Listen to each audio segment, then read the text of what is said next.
Hello.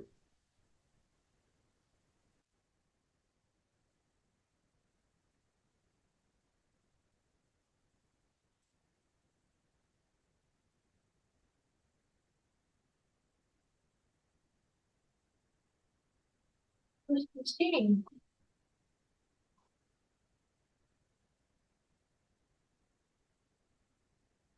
Certain she's gonna be there soon. Is she on vacation? No, I talked to her today. She's around. I thought we had a policy that only the president or the general manager talk to our attorney. Did we forget that? Well, when I joined up, he told me we could talk to her Oh, well, if we needed to on business. I can talk to her anytime. Yeah. Now, members have access. Council. That's new because when I got on the board, it was decided. I think there was something about containing expense. Containing Yes. expenses, I should know about it. Yes.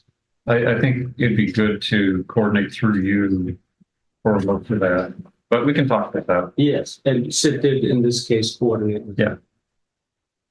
Okay, well, it looks like everyone's here and pretty well settled. Let's call to order this meeting of the Montara Water and Sanitary District Board of Directors. It is June 20th, 2024 at 7:32 p.m. Clemens, could we have a roll call, please? Director Decker. Here. Director Young, Present. Director Boyd, Here. Director Slater Carter, Here, Director Sofke. Here. Okay, well, for our president's statement tonight, I'm just going to remind everybody that today is the longest day of the year and enjoy all the sunshine that we get until 8:34 tonight, apparently. So keep your eyes peeled. We might see the sun soon. I will note that I was on the other side of the hill today, and it's very brown over there. And over here, we have luscious green everywhere. So. You mean brown grass, not brown air? Oh, right. Everything, all the vegetation is very strong. It's golden. It's quite gorgeous, but we have nice, lush, healthy green plants here as well. So, and while the other side was like thinking about the heat and such, that is not our problem. All right. Do we have any oral comments for items that are not on the agenda? Sort of do. After That's they it. pass their budget with the $4 million deficit on Tuesday night. Kathy? the tax bill that was going to retroactively undo the finances for special districts and take a larger vote to pass taxes for special districts was ruled against the state constitution today. Yay. So it has been pulled from the ballot, which is a lifesaver for all the special districts. I don't care how big or how little they are. It was proposed. I heard a Howard Jarvis radio show looking at, and was surprised by that, but it's in fact off the ballot. But we should keep an eye on these things because it was called the taxpayers something or other, and local and government fairness, or I'm making that up off the top of my head, but it was one of those, all those wonderful names and nomenclature for things that are generally pretty bad for people. And so keep your eyes open because they're gonna be coming back because they're being pushed by the big developers. And I will also say that they're being pushed by a lot of the homeless advocates who are trying to get free utilities for their second units or for their quote homeless housing and make the ratepayers pay for it. instead of having the developers pay it. So it's important to keep an eye on this stuff.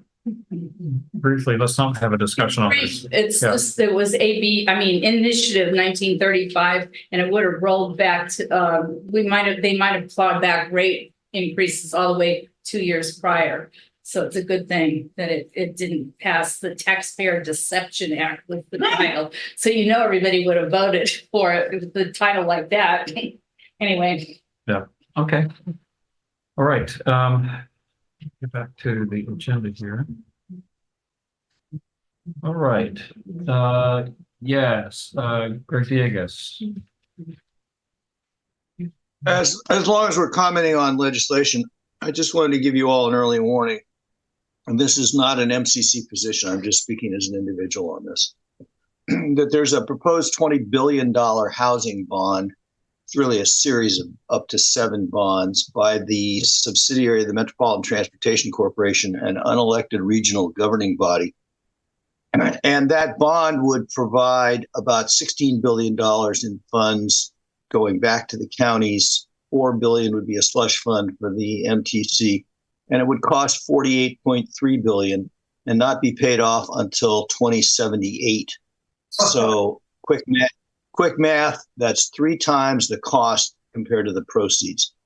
And my concern is that if that gets passed with the tax levy for every property, it's going to undermine San Mateo County's ability to do its own parcel tax. And as you know, we have issues with sea level rise, wildfire, stormwater. There's many other things I think, could use a productive parcel tax for. Don Horsley was working on it.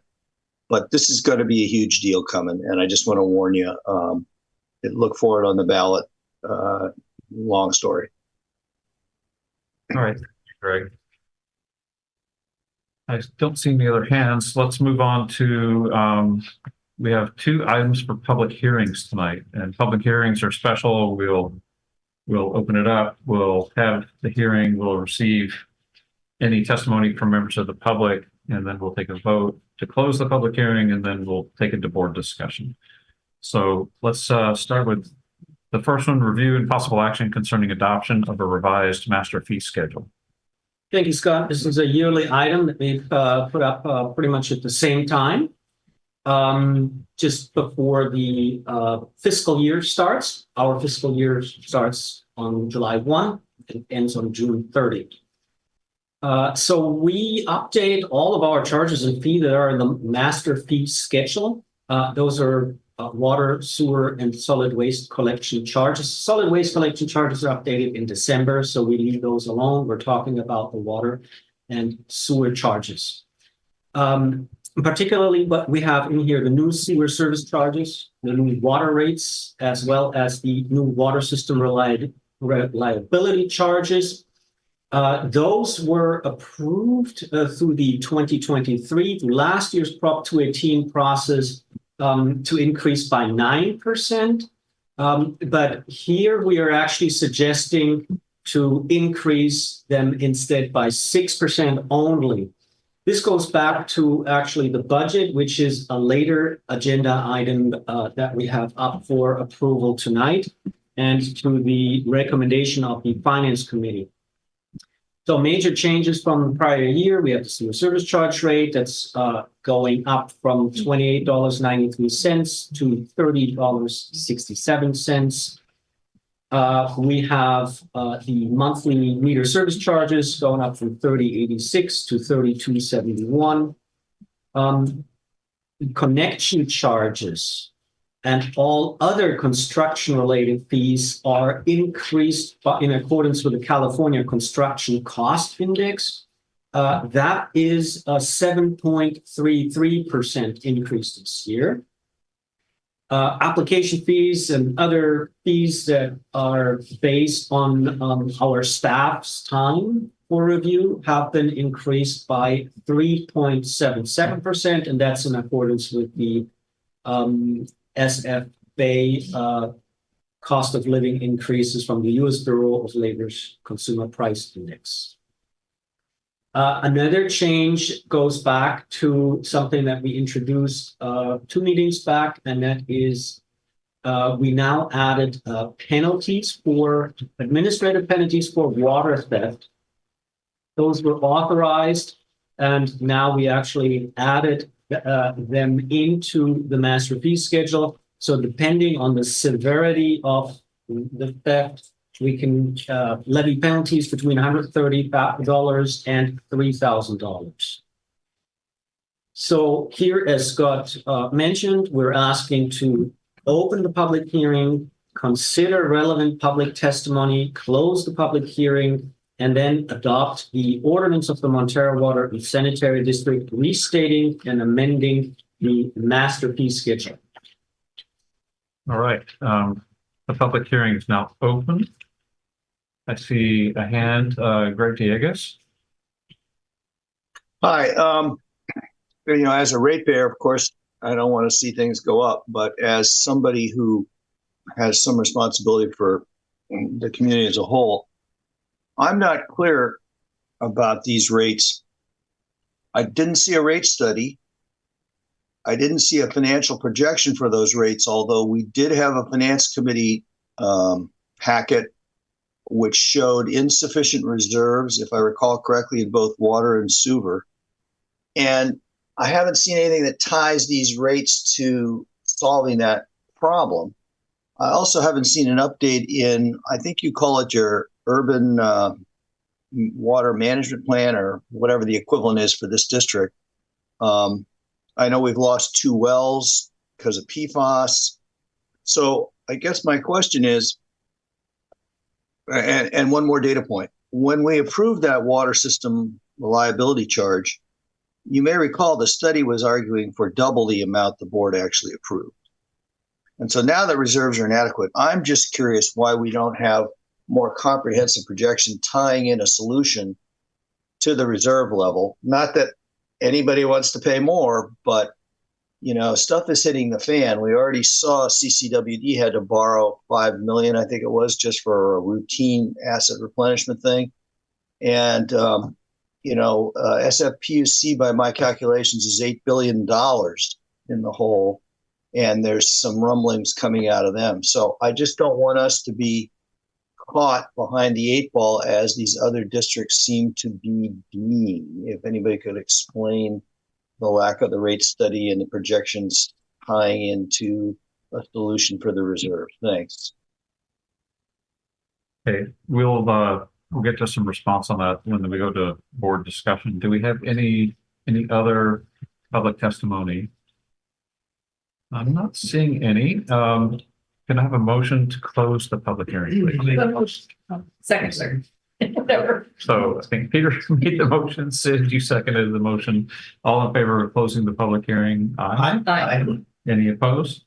Okay, the public hearing is closed. We'll now go to board discussion. And I'd like to start, Peter, on the finance committee, clearly made recommendations. I wonder if you might want to provide some further insight. Yeah, and as far as the future expenses is concerned, a projection forward, we have looked at the 5-year CIP estimates that our consultants have drafted, and that time window is now considered to be the most accurate that we can look at in order to find out what the rate should be, covering those future CIP costs. Yes, it is true that a longer term estimate would be better, but we have so many uncertain factors presently that we'd like to look at that short-term 5-year window rather than the very long term. And this coming fiscal year, we will have a major infrastructure budget that is very much higher than in previous years. And we are fully aware that it can be covered by our present reserves, even though we need to then spot up again for the next 5 years. So I'd like to keep the window looking out over what we need in 5 years, and keeping in mind that we also, as far as the sewer expenses is concerned, have to deal with the lawsuit with the city of Parkland Bay and the eventual cost that arise from that. All right, thank you, Peter. Bill? It's cool. Thank you, Greg, for this, but I'm not even sure where to look to address you. You have, over the year, almost 2 years I've talked to you, made very powerful cases for why organizations in general and our district in particular need to budget more for the long term than we typically do. And that is a very deep point, and it's cuts to the core of how we are required to make budgetary assignations based on a whole bunch of studies and very micro things regarding what's going on now. Whereas we are beset by things like wildfires and storms and cliffs falling into the ocean and other utterly disastrous things which completely upend the micro calculations which we're required to follow. So the biggest question here is not what we do tonight, it's how the state of California will incentivize us to do the right thing for our community instead of handcuffing us to march lockstep through incremental revenue allocations based on things which are already established, where what we really need to do is keep the eucalyptus trees in the middle of Montara from incinerating our whole town. That's what I care about, even more than I do a 5% increase in rates. So yes, maybe we didn't do the studies, but sometimes studies cost more than the amount of money we're paying, right? If we raise things from 3%, that 3%, is that worth the study telling us 3% is okay? So we have a very big philosophical problem to address, and Greg has brought up both sides of the issue simultaneously, which means all I need to do is just say the emperor has no clothes and we're kind of hamstrung in a lot of respects. Thank you, Bill. Clements? Yeah, I have to say I'm very disappointed in the disingenuous statement from Greg Diegues, and that Bill Zofke is believing what he's stating. Greg, you've attended the board meetings here regularly. We have studies that are backing up the fees, and you have these studies and you have access to them. So it's a normal process. We elevate these fees on a yearly basis after they're going through the study process. That is what all agencies do.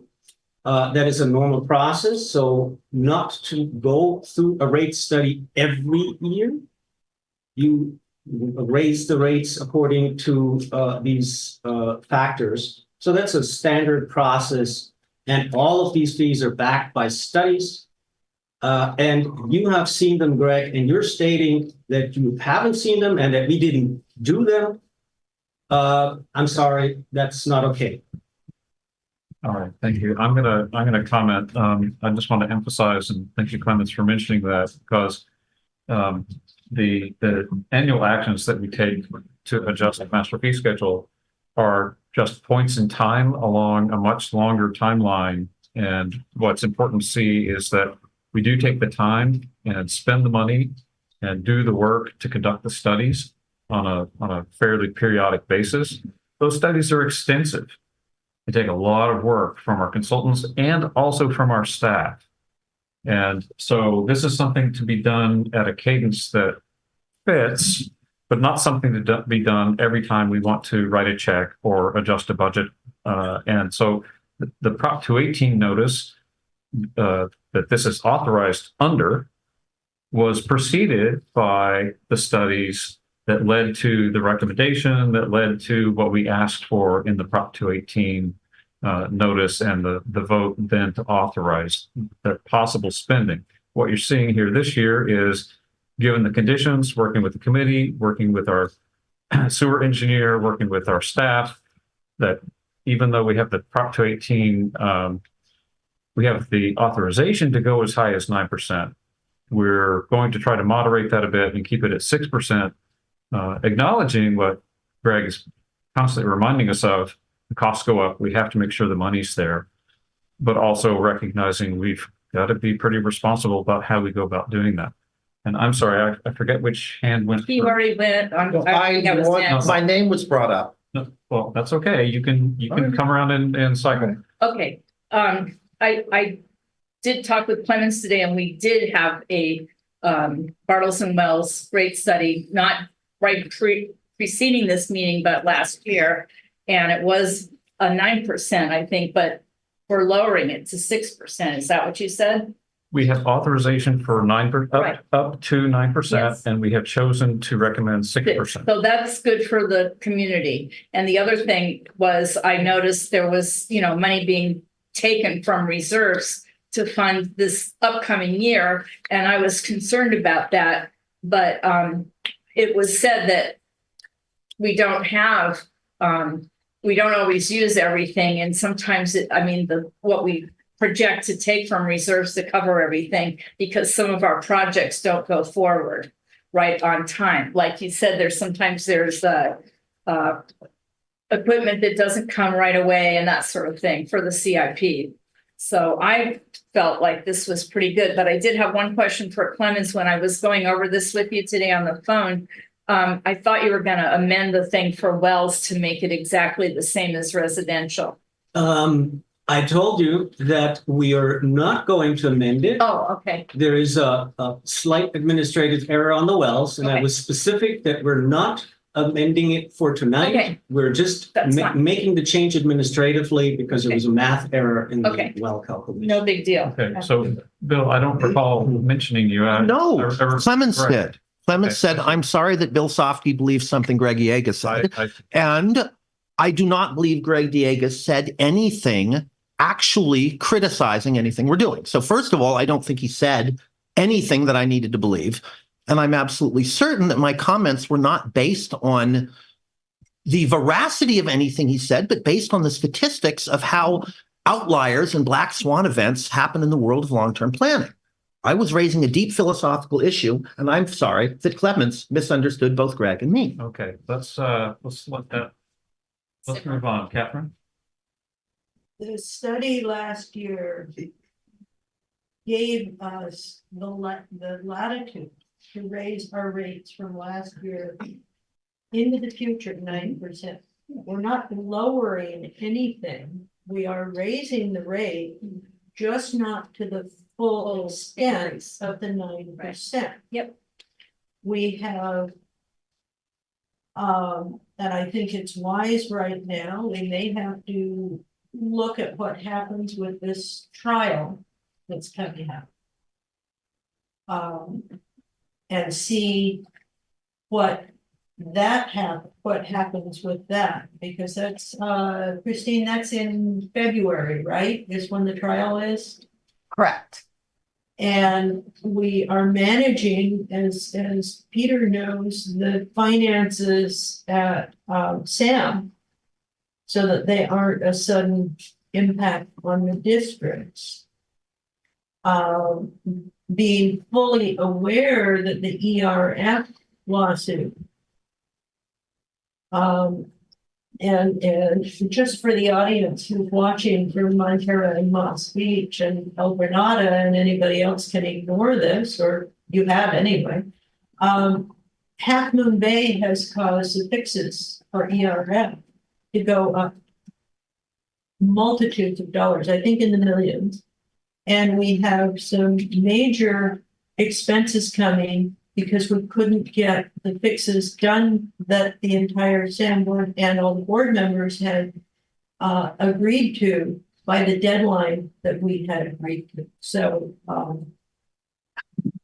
we have big expenses coming, but given the economy right now, groceries, gas, we're trying to do as much as we can to keep our rates affordable for the people who live here.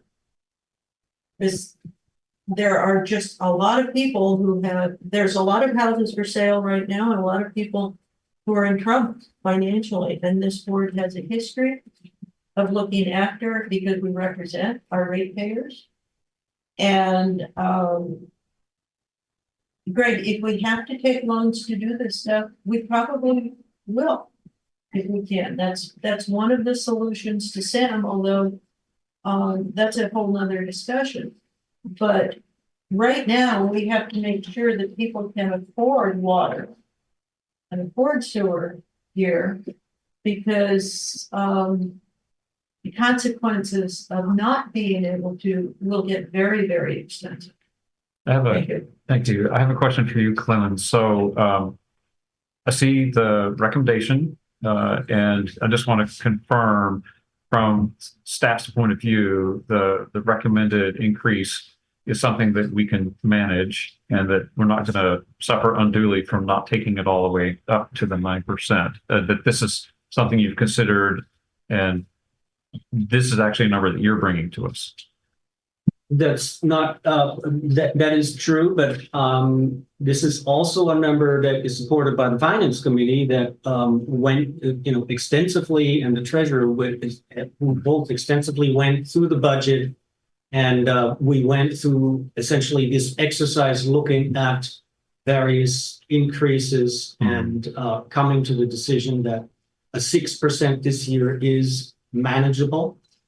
And Catherine just brought up many of the reasons why the 6% is chosen over the 9%. Yeah, I just wanted to double check with you that staff wasn't feeling like we're cutting. It's one thing to trim the fingernails, it's another thing to go too far. And so I just wanted to, in front of everybody, just double check that we're not missing something on that front. Yes. Especially with, I understand Greg's concerns. It's important that we make sure to round up enough money to take care of business, to keep this thing going. At the same time, we have to keep pressure on ourselves to see how much we can do with less. So it's always intention, and there's no one principle that is going to, completely override the others. It's always a combination of pressures. So we have the recommendation in front of us to adopt the ordinance restating and amending the master fee schedule. I wonder if I might be able to get a motion. So moved. I feel have it. Okay, so moved by Catherine, seconded by Bill with the chair's acknowledgement that Sid, you were actually faster on the gun, but Okay, it's not a but race. no, it's okay. It's all right. I'm glad to see we're ready to do some business. So with that, can we do a voice vote, or do we need a roll call? I'm trying to remember. It's an ordinance. Let's just do it with a voice vote. It is A roll call. I'm looking at Christine. I'm asking Christine. Yes, it is an ordinance. I would recommend a voice call. I'm sorry, roll call. Roll call. Excuse me. Thank you. All right. It's been moved and seconded to amend the ordinance of the Montara Water and Sanitary District, restating and amending the master fee schedule. Clemens, could we have a roll call, please? Director Decker, Aye. Director Young, Aye. Director Boyd, Aye. Director Slater Carter, Yes. Director Softy. Yes. All right. Thank you all. 5-0. Okay. Now, another public hearing item, review and possible action confirming reports on sewer service charges and water system reliability charges for fiscal year 2024-2025 and delinquent refuse collection charges and water service charges for fiscal year 2023 to 2024. All right, thank you, Scott. Also, an annual item that is placed, brought to the board at this time every year. What we're doing here is, now that we set the sewer service charges, we're essentially allowing ourselves to collect them via the property tax roll. And that is what the resolution essentially spells out to the county, how we want to do this. We have to hold a public hearing, particularly for this purpose. What is also collected through the tax roll are, we're looking at the sewer service charges, and we're looking at the water system reliability charges. Additionally, all delinquent refuse or water service charges for the fiscal year 23-24. And so that's a list that we have internally. It's billing information is confidential, so we can't publish it. But we are now asking essentially for authorization to transfer this list together with the resolution that we're asking to adopt to San Mateo County for this process. So the recommendation is open the public hearing to allow the pertinent public testimony, close the public hearing, and adopt the resolution next in order. Okay, thank you, Clemens. I hereby open the public hearing. Do we have any public testimony? I'm not seeing any hands from members of the public. We'll go to the board. Thank unless- No, not until after we've completed the public testimony. Sure. All right, seeing no public testimony on this topic, can I have a motion to close the public hearing? So Catherine, can I have a second? And Peter, seconds. All in favor of closing the public hearing, say aye. Aye. Any opposed? Okay, the public hearing is closed by unanimous vote. Okay, let's go to the board. Catherine. Do we add charges for people who don't pay their admin fees to cover the costs of our office staff for people who do not pay their tax bills? Or are those just in a lump sum bill sent to us by the county, and how much does it cost us to have people not pay their trash and recycling services? The reason I'm asking is because for those of you who haven't heard this discussion before, there are people who believe, and I don't advise on taxes, I pay sales tax, that's about it. Who believe they can take a federal write-off by including their unpaid trash and recycling bills on their property tax bill. And does that practice cost the district anything? So we have a charge that is applied for delinquent charges. So correct, yes. Anyone who is in a situation that delinquent charges are placed on tax roll, we're also adding a charge for that. Yes. That's it. I didn't ask when I talked to you earlier today, but do we have a high, you said there's a list, but it's not being published. So is it a high percentage of constituents that are delinquent in either water or sewer? I mean, water, any property tax item, and also garbage items that go to the property tax bill. Is that a high percentage of our customers? No. Okay. Thanks. Yeah, Bill? It sounds completely reasonable that we should have the county collect our sewer charges on property tax bills. I don't know what we're doing now. I don't know whether this is merely an adjunct, so the new fee schedule gets included in what the county does already, or if we're wholesale making a change from collecting the money directly to collecting on the property tax. So I just like some context for what we're deciding tonight. So what we're looking here right now, this item, the review and possible action conferring reports on sewer service charges, water system reliability charges, and delinquent refuse collection charges. So essentially we're wrapping this report and transferring it to the county for the collection is something that we're doing since a very long time. It is a standard procedure for a lot of sewer agencies. We do have the capability of direct billing if we so would ever choose to do so.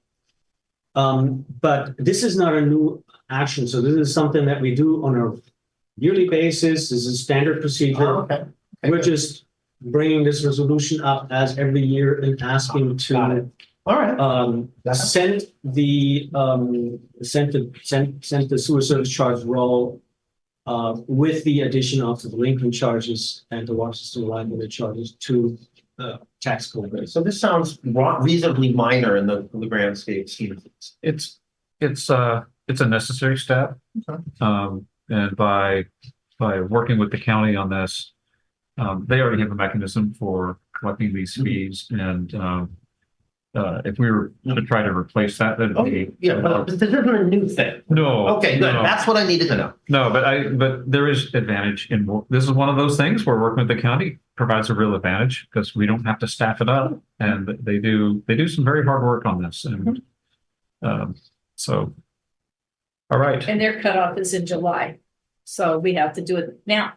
Okay, right. Yeah. So the timing of this can be interesting. Thankfully, Clemens and staff have got this all lined up on the right time schedule, and I remember many years ago, we got into some difficulties because we get help with some of these numbers from outside firms, and there was a glitch one year, and I remember we were kind of hard pressed to get numbers to the county on time. So it's kind of nice when things are cut and dry like this. It's not cut and dry like this.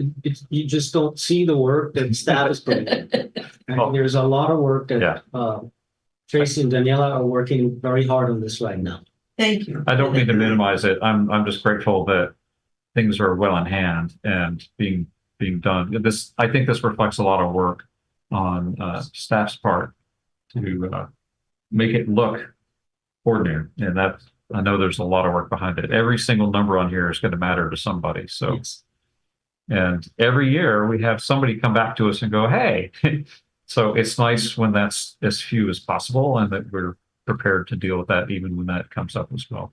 All right, we need a motion to adopt the resolution, and I'm just gonna read the title of this. Of the Montara Water and Sanitary District overruling protests and confirming reports on sewer service charges and water system reliability charges for fiscal year 2024-2025 and delinquent refuse collection and water service charges for fiscal year 2023-2024, certifying list of lots or parcels of land and corresponding charges against said lots or parcels, and directing transmittal of said certified list and charges to county controller for entry on the current assessment roll. So moved. So motion by Sid, and can I have a second? Second. Second from Peter, and it's been moved and seconded. Roll call. Yes, please. Director Decker, Aye. Director Young, Aye. Director Boyd, Aye. Director Slater Carter, Yes. Director Sofsky. Aye. Motion carries 5-0. All right. Thank you. Okay, nothing on the consent agenda tonight. No old business tonight. New business. Item 1, review and possible action concerning approval of 2024-25 water and sewer budget and capital improvement programs. Yeah, thank you. So we brought the budget up already, I think twice this year. And I want to thank particularly our treasurer for being involved in this process. I want to thank the finance committee, Catherine, as well, for working with us on putting this budget together. And I just want to hand it over to Peter. Peter, if you can walk us through the main points of this budget, just leave it at the main points. We have both water engineer as well as sewer engineer available to answer any questions about the CIPs. The CIPs are skewing, you'll see they're skewing the totals and the cash flow projections quite a bit. But there's I think there's probably a lot of not flexibility, but I think we have experienced that permitting has been challenging in the past, so I'm not quite sure if we can spend all the money that we plan to do so next year. With that, Peter, if you can just highlight the main points of the budget. Thank you. Okay. Good evening, everybody. I'm going to share my screen if that's okay with you. Yes.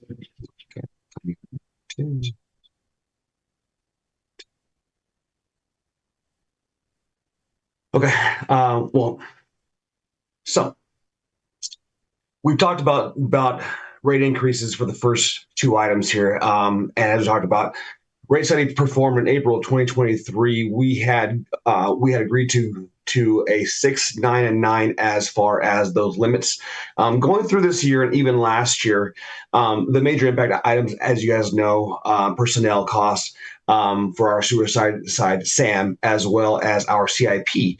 And what we've been seeing is our CIP costs. We are budgeting for them with our engineers, and through various reasons for those projects not taking place, we've been able to accumulate some funds, and that really kind of went into our discussion as far as not going to the full 9%. So I said, what we have here are rates that represent a 6% rate increase for both sewer service charges and water, as well as water reliability charges. I'm going to walk you through this as far as, not necessarily going page by page, but Well, perhaps I will. Well, sewer service charges, 6%. We use in a service that or a software which helps us with basically using the usage amounts, and then we are able to model by the various percentage increases that we would like to see. And they said in the end we decided to use 6%. So that's really what we see here.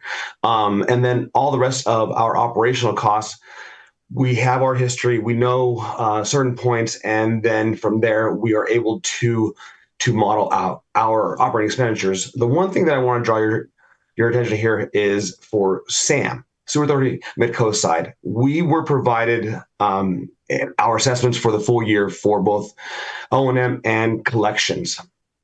We use those figures, plus we added an additional $350,000, and really what that represents is the expectation that in the current fiscal year, SAM may come back and ask for a mid-year budget adjustment to begin the process of additional project at SAM that was not adopted with the current fiscal year 24-25 budget on the SAM side. So we did not want to be kind of caught off guard with what that may do. So I said we went through the what we thought the amount may be and said what you'll see here is this 2.6 is actually $350,000 more than what we had first modeled with previous entries. As well. So that's one big piece. Personnel, I said 3.77% is what we're modeling on the sewer side. Outside of that, we have our CIP, the 5.5. What you'll have there, the 5-year CIP is further on, I believe it's page 11 or 12. After that, we have our long-term debt. So what we have here, we have a page that goes through each individual debt issuance and shows the current year debt service. So $141,000 for the next fiscal year. Outside of that, I said we have the detail further on for each budget line item that we have. So in the big picture, what we have, and I said I wanted to actually say this as well because I said we adopted 2.85, and the expectation was that we were going to go into reserves by $2.9 million. That is not taking place. He said our current CIP for the current fiscal year, which ends in 10 days, we are about quarter of the 3.849 that we had budgeted as far as current year expenditures. So we've been able to save quite a bit of money, and we have that money available for next year's projects. Any questions regarding sewer? Okay, I'm going to move on to water. Okay, water sales. So even the big piece here is that 6% rate increase for water usage. We actually see a reduction in the expectation of water revenue. The reason is because water refunds, as well as even with the 6% increase, we've seen through the current fiscal year that we have usage is down. And so we've seen this in previous years as well, is that we budget a rate increase, and that does not necessarily mean that we're going to see the revenue increase. So we are dealing with that. And so I said we did not increase our budget, our expectation of revenue with the 6%, because it doesn't go hand in hand as far as 6% rate increase, 6% revenue increase. It just doesn't work that way. So we've budgeted, I think, the actual line, I will say only maybe $4,000 more in revenue expectation. So, and that's just based on what we're seeing for usage. Personnel, once again, 3.77% is what you see here, and all the various items later on in the budget, you'll see the various aspects that go into our payroll calculation. One piece that I actually didn't talk about on the sewer side is property tax. $100,000 increase.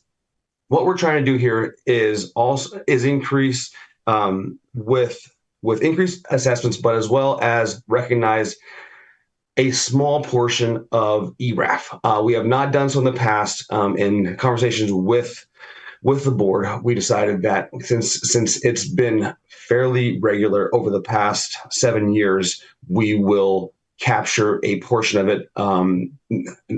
not the full amount that we've experienced, but they said something more than zero. So that's the one big change there. So $100,000 more per fund, water and sewer. Okay. And so once again, the calculation of CIP as well as the other pieces we have are connection fees as well as long-term debt. I said these are all discussed further on in the budget. I said we presented these first 2 pages are what we refer to as the cash flow view, because I said the standard budget that you'll see is capturing revenues and expenditures, but doesn't capture balance sheet activity. We try to do our best to capture that balance sheet activity, which comes to long-term debt, principal payments, as well as CIP, which will be capitalized at fiscal year end, but we expense throughout the year. So these are the 2 main sheets that everything from all pages further go into feeding these 2 sheets, which say at the end of it, this is what we're projecting for the next fiscal year. So for this vantage point, expected to go $2 million into reserves. Looking at this column here, we are far, far below expectation for our $3.7 million CIP expenditure for the fiscal year 23-24. So I said, we once again been able to save funds because just by the fact that we're not spending them, and we are saving them for future CIP projects. And then after that, I said we go into the various details. I said we present all GL accounts that have activity, and I said we have data going back 7-8 years, and so said we have it all presented in the packet. Going on, I said various detailed sheets. We have here our step schedule. This is also being approved today for a 3.77% increase. And that's going to go through for all positions. And what's this sheet here really just helps in capturing the actuals for the current fiscal year and previous fiscal years, and then the various pieces that the district is responsible for: 7% CalPERS, 7.3% PARS, as well as Medicare and Social Security, which we are still a part of. So after that, we get into our CIP, both sewer and water, our 5-year projections. We can discuss those further with our engineers if questions come up there. And then we get into our long-term debt schedule, which really lays out what our current balance is and the expectation for what we're going to retire in the fiscal year. And then in the end, we also have our debt payoffs, which I think is always kind of neat to look back to. I see here, go bonds 2 more years. So that's great.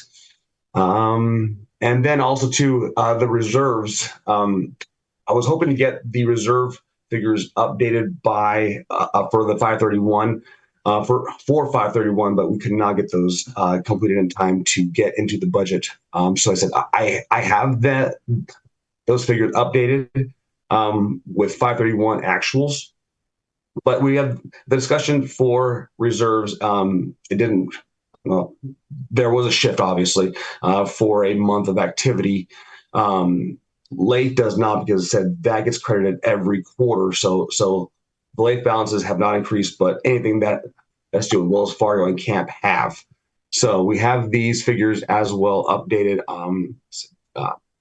I know there are board members that would like to know what these numbers came to, but in the end, I said we have funds.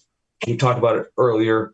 And it really is a tightrope walk as far as knowing that there are more projects on the horizon and we know what the impact items are for the budget, but also I said, knowing that we've budgeted for large amounts of expenditures that have not taken place over the past 2 years. And so that really has impacted our net position. And it's been positive really the last few years. But I said we really are in a fortunate position that I said that we do have reserves, and we are at a position for some of them where we're the end line here would be we do not have adequate reserves, and that was kind of the way the budget said for multiple years, and now that's not necessarily the case for the way that we calculate our reserve requirements for both operating as well as CIP.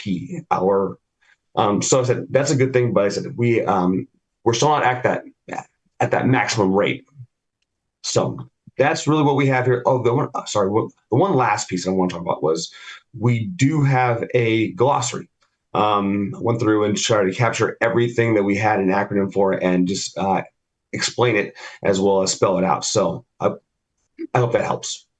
Thank you, Peter. So what I want to make clear is our staff recommendation is to authorize a 3.77% cost of living increase for all non-exempt employees. And we're also asking for the adoption of the resolution of the Montara Water and Sanitary District approving the budget for the fiscal year 24-25. Thank you. Okay, so being asked for 2 actions, I'm gonna look to see if there's any hands in the audience, but I don't see any. So do I have any hands here at the board table? Questions? I'm gonna go counterclockwise, starting with Sid. This is a question time, right? Yes. Okay, this is, I guess, for Peter, under capital reserves, your conclusions for both water and sewer is that the district has insufficient reserves for the maximum capital reserve target. So what's the, that's just your recognition of the fact that we have insufficient reserves, but do you have any proposal how we could get them to be sufficient? Well, I mean, for the prudence with our funds. the minimum is the sufficient portion, right? The maximum is the top Right. limit. So right? that's what he says in his conclusion, that for the maximum, we have insufficient. Correct. So I just, to me, this is kind of all Greek, but when I see insufficient, I get nervous. So if you keep thinking, Well, come around. that's all. Okay. Catherine, you're next. Don't we set the maximum and minimum reserves? We do. So we can get more than adequate reserves if we just lower our standards. Yeah. We don't want to do that necessarily. Why not? Then our top headline would say we meet the reserve standards. It's the board that sets those Right. reserve standards. So we put a higher number because we wanted to recognize that we can always use more. But by not meeting the top number, we are not insufficient in reserves as long as we can meet our debts Okay. and our obligations. Comments? It's actually even more so that the upper limit just really protects the district's funds because they're within the declared reserve. If you have any funds, if you reach your target, and now the minimum being the target, if you reach that and now you have excess funds above that, then they could be vulnerable to be taken away. By the state. By the But state, yeah. the minimum, so the span between essentially protects these funds. So the maximum is actually like a stretch target for No, reserves. no, we say we're willing to back the necessity for up to that amount. Yeah. But nothing says we need that amount. What we need is enough to make our bills. Right? Anything above that, what Clemens is saying, and this goes back to the Little River Commission back 20 some odd years ago, pointing out that a lot of agencies were squirreling away funds in a rainy day slush fund. And so I apologize for the explanation, but it really is helpful background. What we did in response to that was we created designated funds and then said, here's what we want to have in those funds.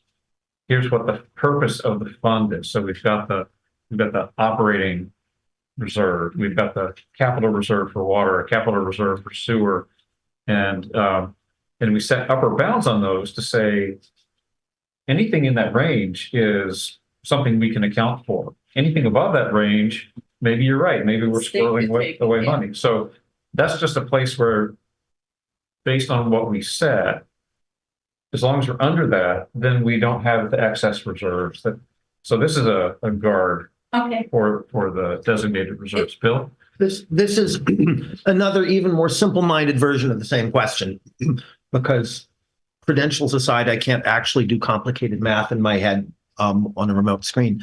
So so when you said we don't have enough reserves, I just took that at face value, and but now there's the legal constraints of the minimum and the maximum, and which things can be taken from where to do what. And so as long as anyone talks minimum and maximum, you can't really make any numerical sense of anything. I'm an algorithm guy. I want the median.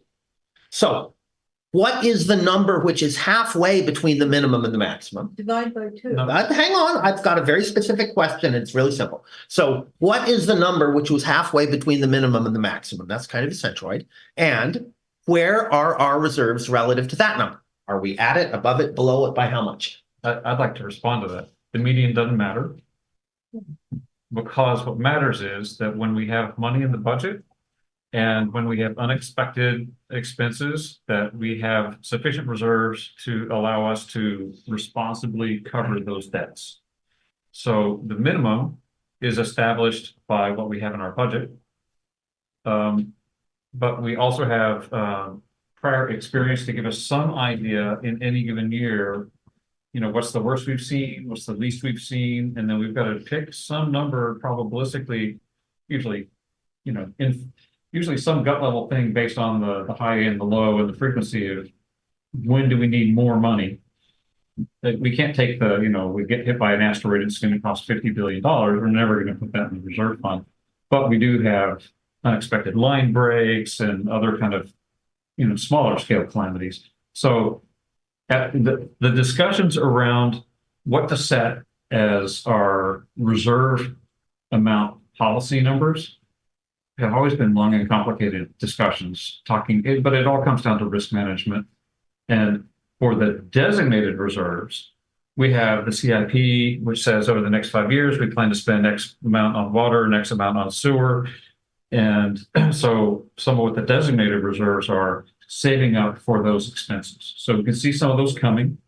So some of what's happening now is we had some saved up. We didn't get all the projects done last year we'd hoped for. They're coming due this year. Look, we have that money in the bank. So the minimum changes over time and stays very close to what we expect from the budget.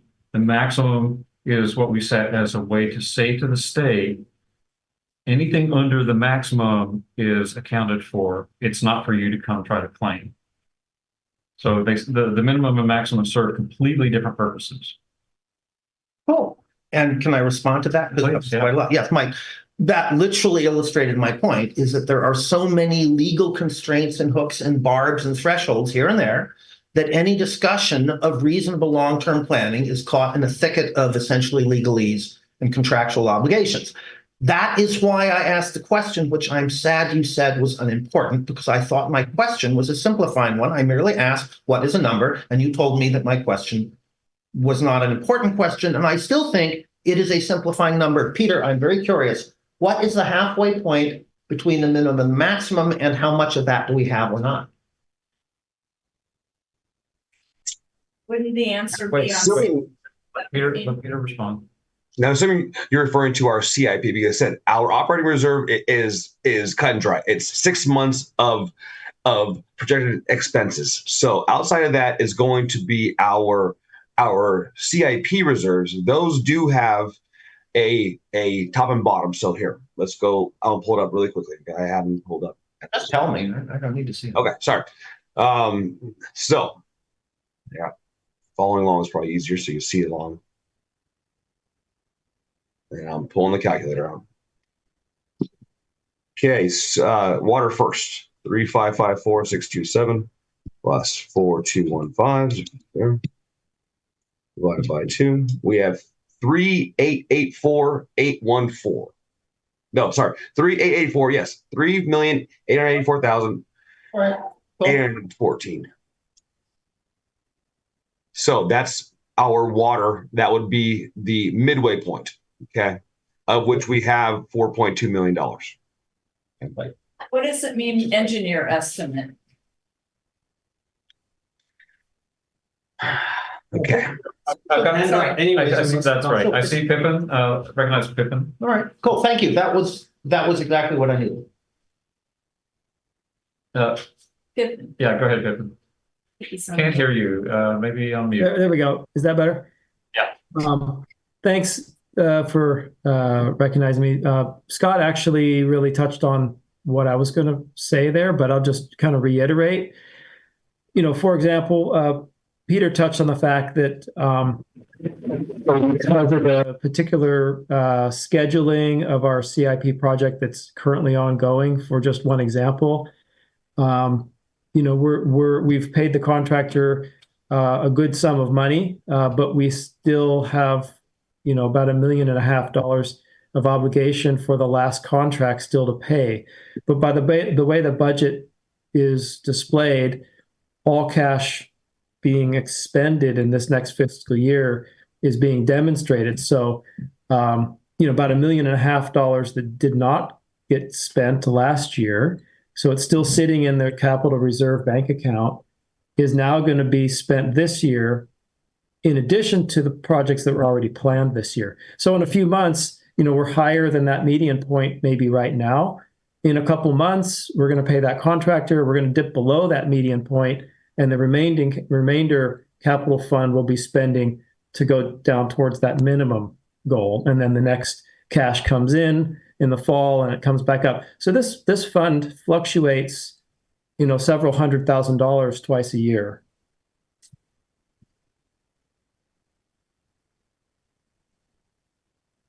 Okay. Yes, Peter. As the person who looks after the cash flow and is fully aware of what is coming down the pike, I feel very comfortable with these numbers that have been mentioned in the budget. I also know that our financial situation as compared to other water and sewage agencies is quite good. And that unlike many other agencies, we consistently adjust our rates so as to reflect the fact that things are getting very much more expensive. And not everybody's doing that. For instance, just recently on the Hill, the sewage department rates there went up by 3.5%, ours went up by 6%. We take a very conservative approach and we really look after the numbers to make sure that things fit and that we don't come in a situation, which is the worst one that we could get into, where our citizens are all of a sudden confronted with a major increase that everybody is shocked by. We do this gradual approach, and in terms of the uncertainties, our biggest uncertainty presently is the situation with our force main and the situation with the city. Yeah, I'm not doubting anything that's going on, but as an algorithm guy, I need to know the averages and centroids. I just need to, I can't follow all those numbers and I can't keep track which is contingent on which other one. And so thank you for a centroid, which tells me something important. So I'd like to mention, Peter, to amplify a point, Peter, that you were making. One of the best things that we can do, we need to make sure we have enough money in the reserves. We need to make sure that the rates are set so that we can save up the money so we can do the projects. The really important cost savings is doing the projects. Because when you get the projects done, then you don't have the big, super expensive projects that force themselves upon you. I'm reminded of years ago where we were televising a line and it went under a creek. And while they were televising it, they saw daylight.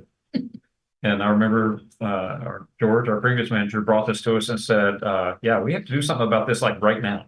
And we had to go spend an awful lot of money. I think it was over $1 million by the time we were done with that project. This is what you get. I mean, those kind of things happen from time to time, and you have to be prepared for them to happen anywhere. But they happen more when you don't do the work. And so even something like that, some $1 million here, $1 million there. So all of the work to make sure that we're collecting enough in rates so that we can do a good CIP every year, stay on top of it, readjust it as we go, make sure we've got, we actually as an agency have to save up the money before we let the contract. We've got to be good for that money.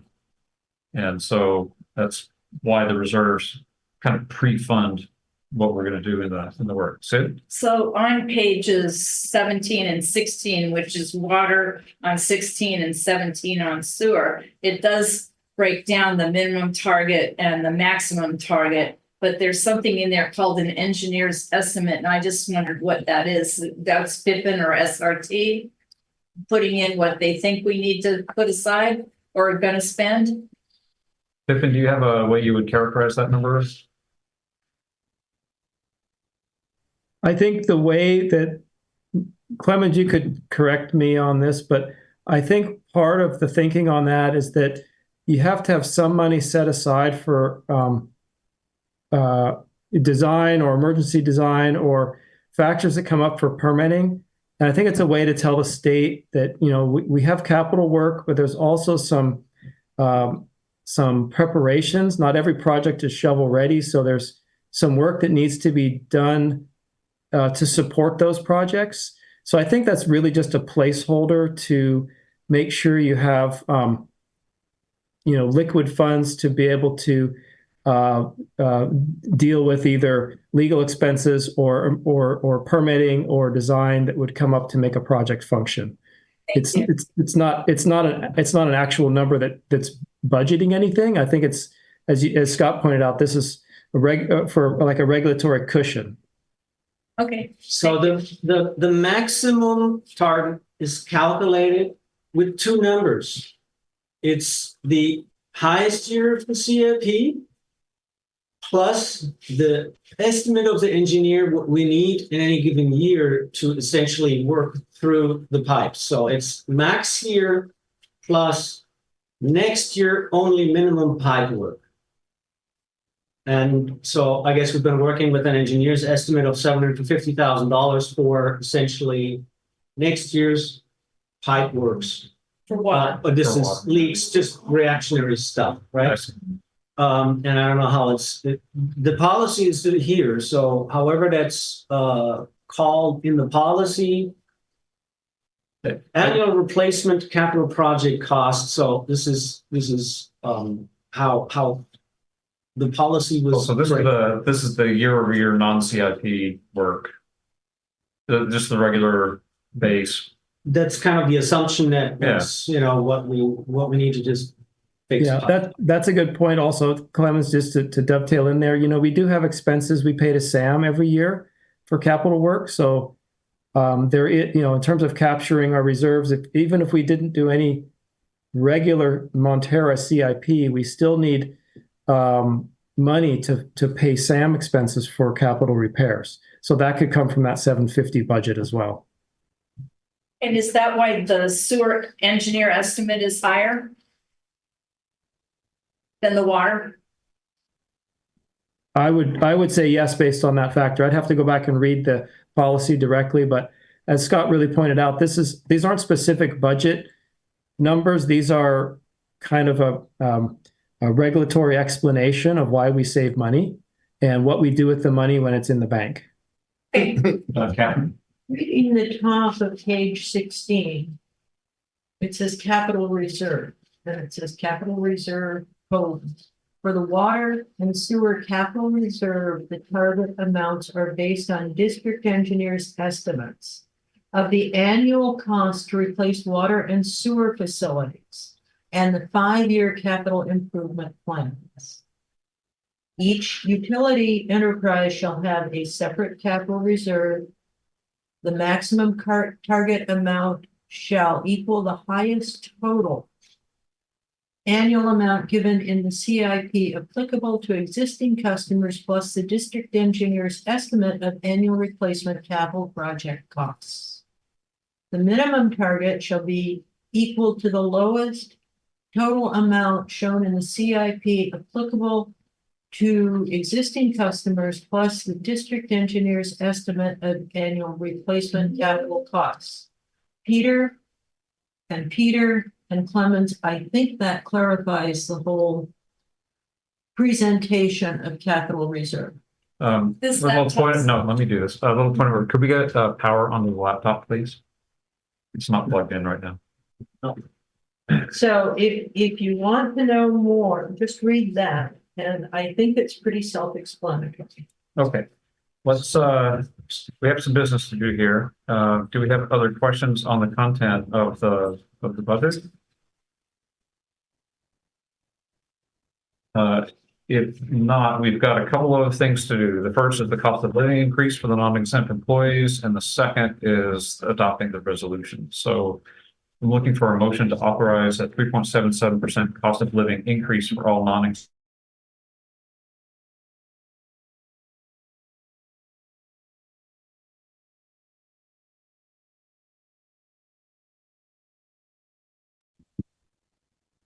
We lost the room. Yeah, we lost sound in the room. We've got we've got visual on Clemens, but the main board has frozen and we get no sound.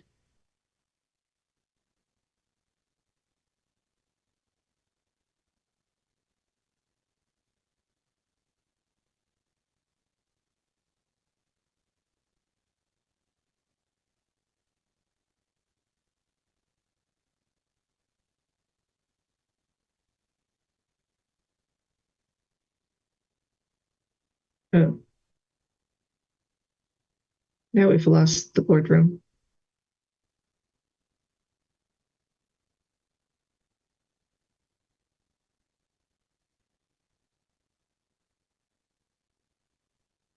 Here I am talking and I realized I was on mute. Yeah, we lost the boardroom, right? Yeah. Yeah. Yeah.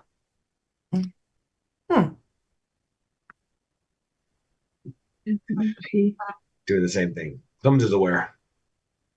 Okay. Oh, he is okay. Thank you. I was just texting him too.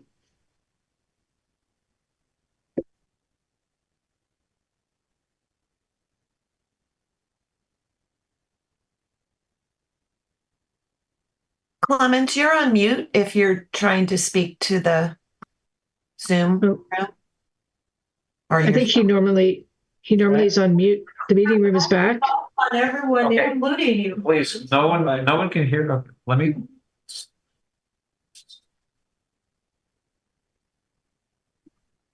Christine, are you able to hear us now? Yes, I am.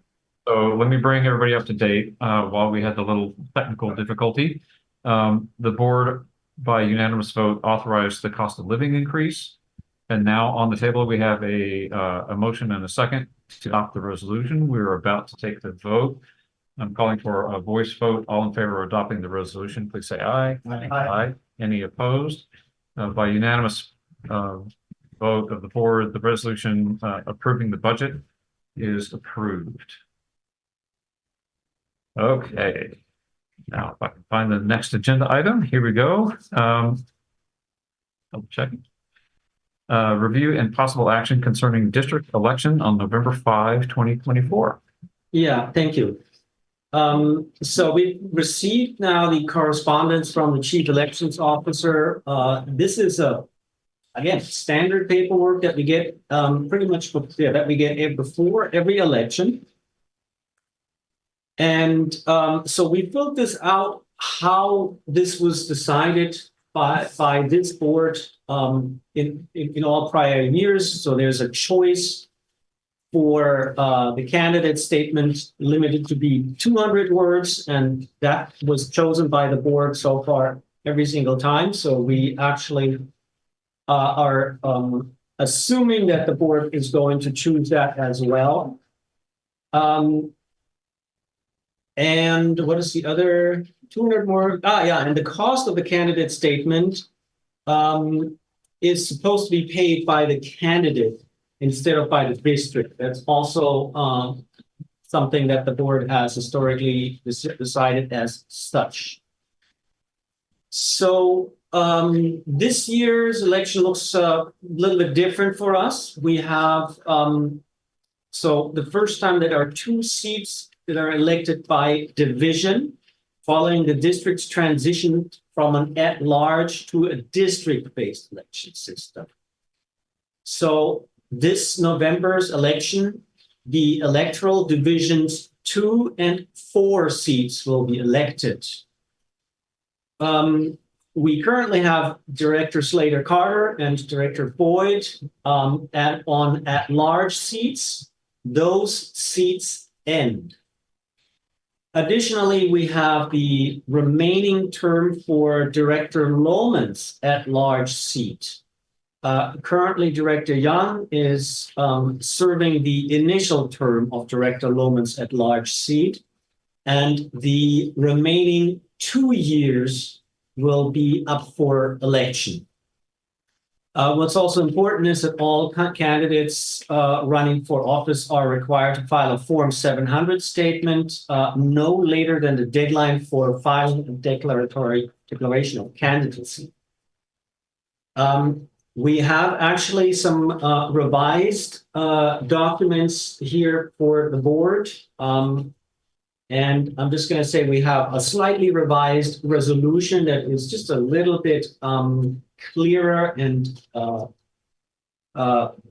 clearer about essentially the transition from the at-large to district-based elections.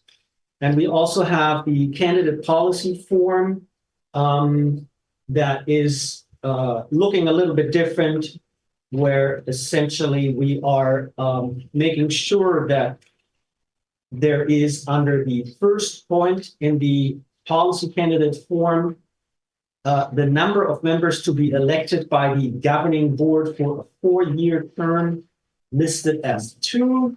And under the second point, the number of members to be elected to the governing board for a 2-year term. And this is for Rick Loman's position. And that is, we have one of those positions open. So we just revised this paperwork slightly. We want to make sure that everybody's aware of that. So the recommendation is to determine the election procedure for MWSD and adopt the resolution of the Montara Water and Sanitary District next in order. Thank you.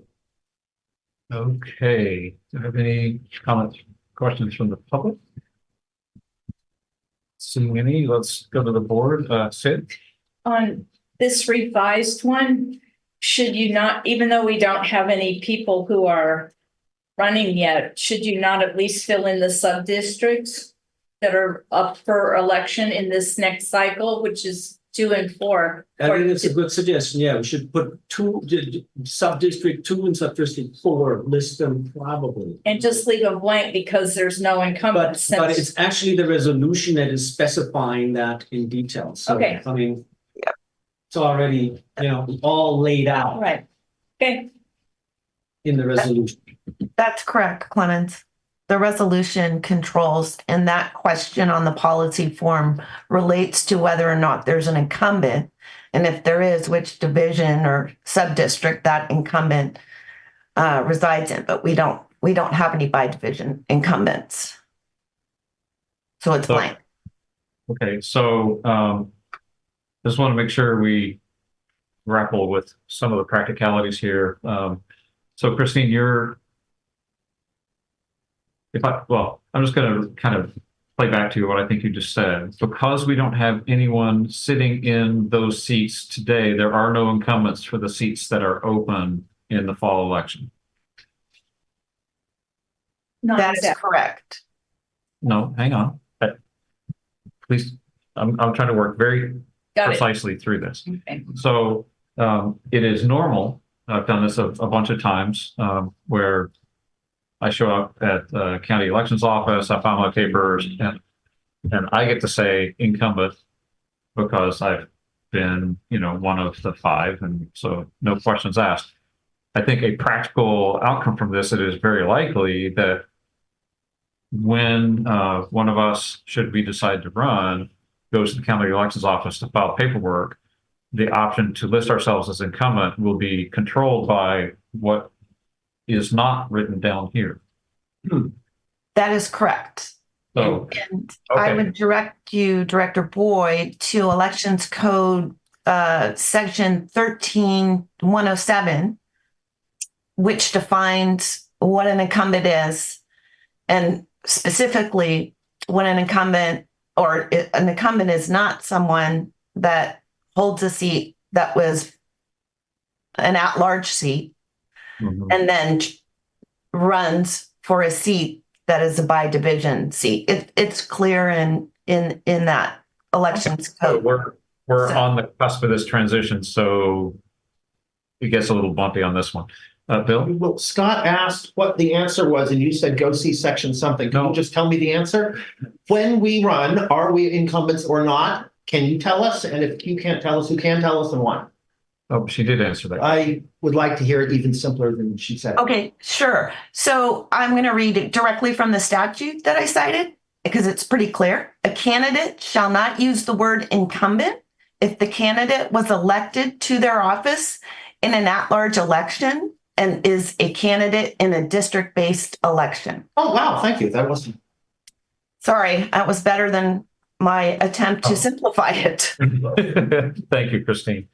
Yes, Sid. But I think Scott's question was, there's no incumbents running, but actually the at-large two-term could be an appointed incumbent or someone else who has served on an at-large seat in the past, correct? Yeah, yes. Well, the elections code section that I cited goes on to define what the phrase appointed incumbent means, which I can read that if anyone's interested. Please do. I'm done. Yeah. Sure. So the phrase appointed incumbent means if the candidate holds an office by virtue of appointment and the candidate is a candidate for election to the same office, or if the candidate is a candidate for election to the same office or to some other office, the word appointed and the title of the office. That's what the phrase appointed incumbent means. And so, for example, I think this is an example with Director Young. If she runs for the at-large 2-year term, remaining term of Director Lohman, she could use the phrase appointed incumbent on ballot. Okay. Technically, I was appointed too. No, And you so- were appointed by acclamation, which is different because you stood unopposed, but you stood for election. Different kind of appointment. It is. All It's right. it's a nuance, and it's having done that before. You get down to the elections office and you're trying to figure out what you get to say. Mhm. It's actually pretty complicated. Who's the only actual incumbent here? Right, because For- there's for- no incumbents for the new districts. Right point. Right. Yeah. So this is just that weird fence post problem, and Okay. so we're going to go from one to another, and the law is not going to make it easy. So I'm going to be spending some time, if I choose to run, in a thesaurus looking for words that sound like incumbent. Incumbent, though, is a word of very specific definition and has been a point of great legal wrangling over the years, and that's why I think the code is so precise on it. And this is one of those words that sounds like it's not a big deal, but it turns out, well, thank you for pointing us right to the controlling code there, Christine. So what we've got in front of us, we're going to determine the election procedure and adopt the resolution. And so the resolution is drafted, is the thing that will control how the elections office conducts things on behalf of this district.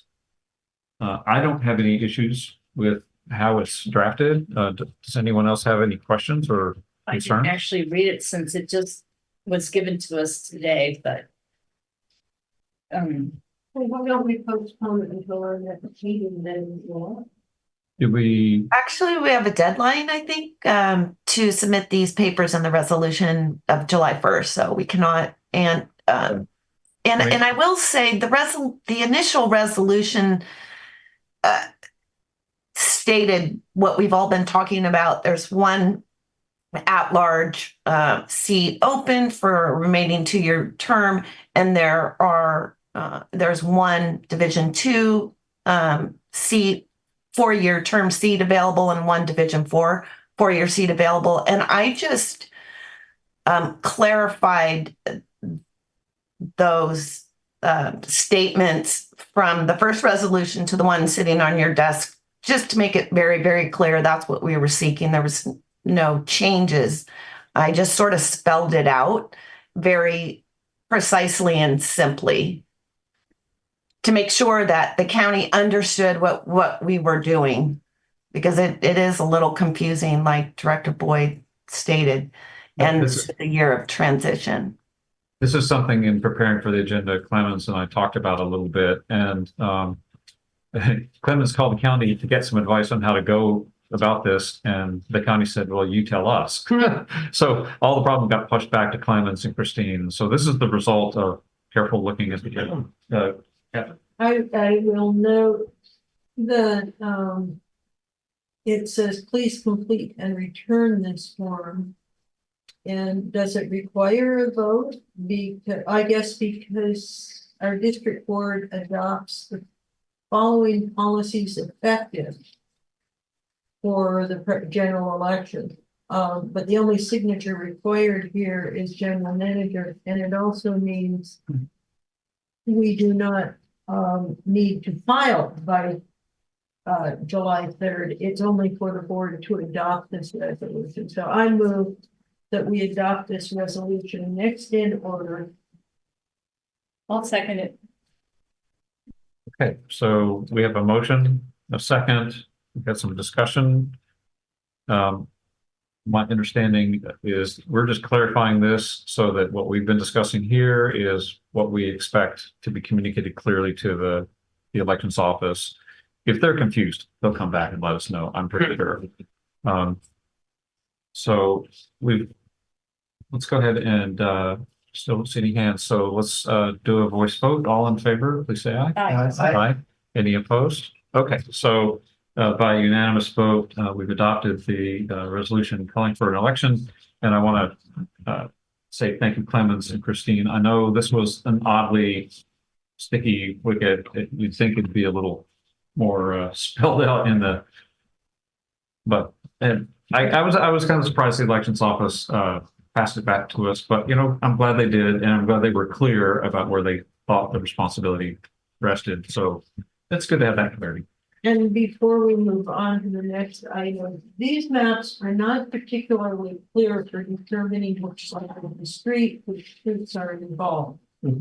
I would like to have us have a good set of maps for potential and interested candidates, so they know which district they're in. Because these don't tell me a whole lot. With the way they're drafted right now. So I'm going to say the easiest way to find out who's in which district is to enter the address into the map, because it's an interactive map. And it will show you exactly where which address is. If you enter And this it is into on the our search. website? Yes. Good. Okay. Thank you. Okay. All right. Well, I wanted to make sure we had a rather complete discussion around that, because boy, mid-August is a lousy time to try to have that conversation. The pressure gets intense. Okay. And all right, let's item 3. I know this is going to be another sticky one. Review and possible action concerning cancellation of next regular scheduled board meeting. Is it sticky? That So it's a little hard to read the sarcasm through the maps. Okay. But, Yeah, it was. you know, it's like you could at least pretend that I was being funny. So, you know, Clemens. yeah, so I'm suggesting that we actually hold a special meeting a week later.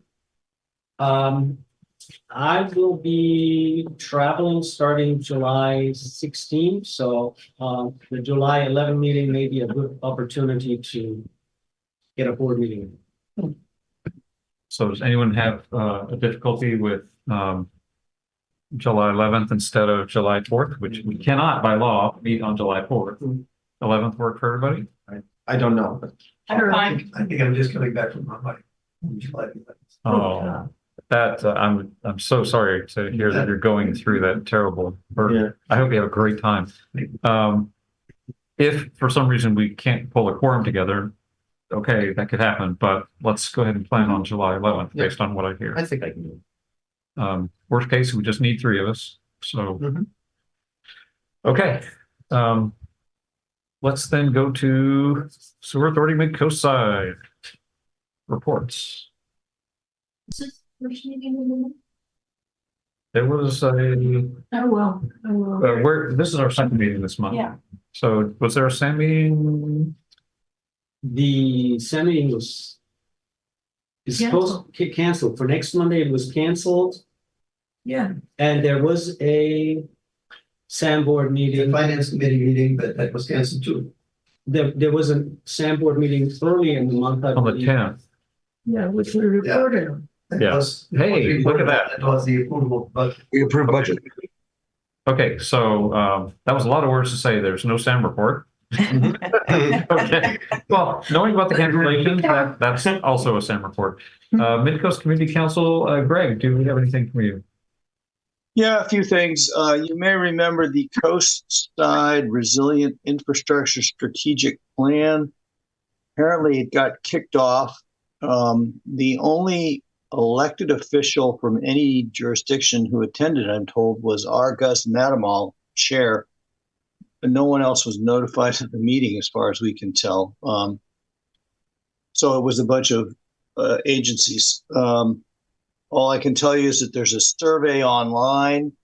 I'm going to try and take it and list infrastructure projects that I think are important for our area. But I just would say it's early days on this crisp process. Some of you may remember there's a bunch of controversy about the American Tower Corporation and work done on road grading last year in early June. The MCC sent a letter of concern, and we now find that the Planning Commission has a hearing on June 26th. Just came out with a neg deck at 1:30 this afternoon, and apparently they're going to, based on a quick scan, approve everything that's already been done, which is not what the letter from the MCC said. We expressed extreme concern about the work done and asked for a road management plan before any other work was done. And as far as I can tell, and the people I've talked to, we never received a reply. So if you're concerned about the mountain, and I know several residents who are because they've contacted me, you might look at the agenda item 4 for the Planning Commission meeting on June 26th, then voice your concern. You can also attend by Zoom. We also heard, we reviewed the negative declaration for the Granada Community Services District plan for the Burnham Strip. And I was surprised to see, I don't want to call it controversy, but there's a mixture of concerns there quite larger than I expected. I believe they are at this very time holding a meeting at GCSD reviewing it again. Major concern in the community was the loss of the daycare center. There were other concerns about noise and light. And there was, interestingly, no financial plan presented to show that they could afford this. And yet it is something that would benefit the community in many ways if it went ahead. Oh, parking. Parking was another concern. Everything is taking away parking, whether it's the Harbor District, Caltrans striping on Highway 1. So I expect to see, I hope to see some coordinated planning effort in the Surfers Beach area to address parking and many of these issues. And then also there's a hearing on the Moss Beach Fire Station. You may recall they're trying to rebuild it in place in the middle of Moss Beach.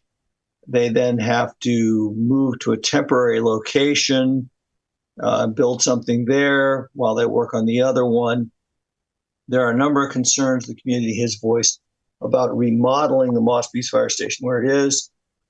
And the sense of the council was we would all be better off if they just moved it to the temporary location. But we never received any details from the CFPD about the alternatives they considered and why they discarded them. Although we did hear that they had considered alternatives and discarded them. We never saw any substance behind it. So I don't know what's going to change there. It seems pretty much on the rails, but I just wanted to note that it has been an issue that's attracted some criticism.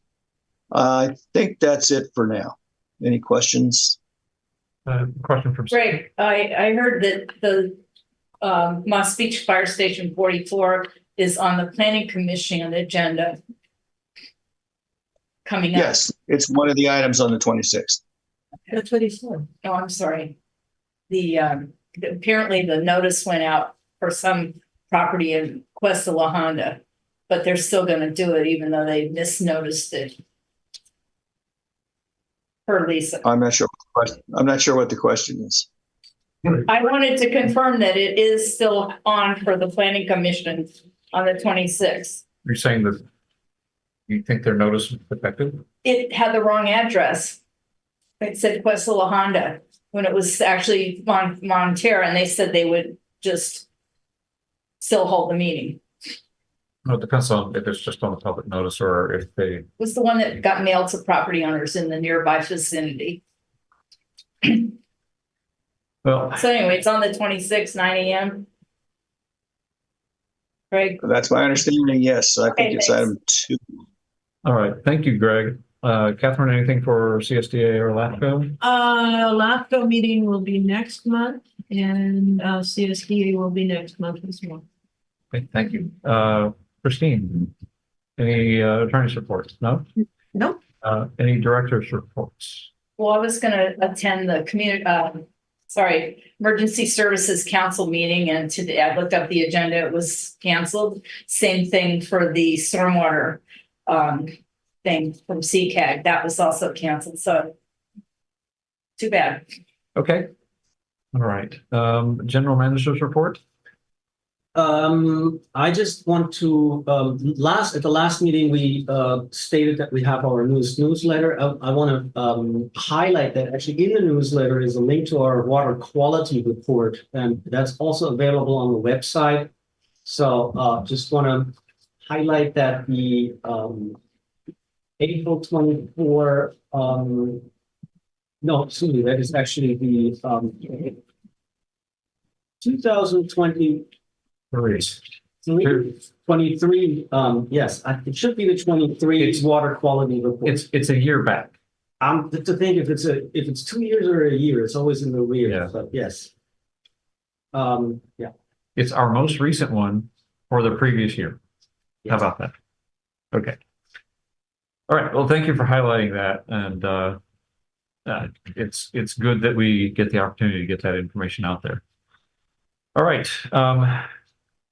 We have nothing else on the public agenda, so this is where we're going to take a brief recess and then reconvene in closed session. And in closed session, we'll have conference with legal counsel on existing litigation where Half Moon Bay sues its neighbors, and also conference involving a joint powers agency, the Sewer Authority Mid-Coast side, and there we'll be discussing with the legal counsel pending litigation.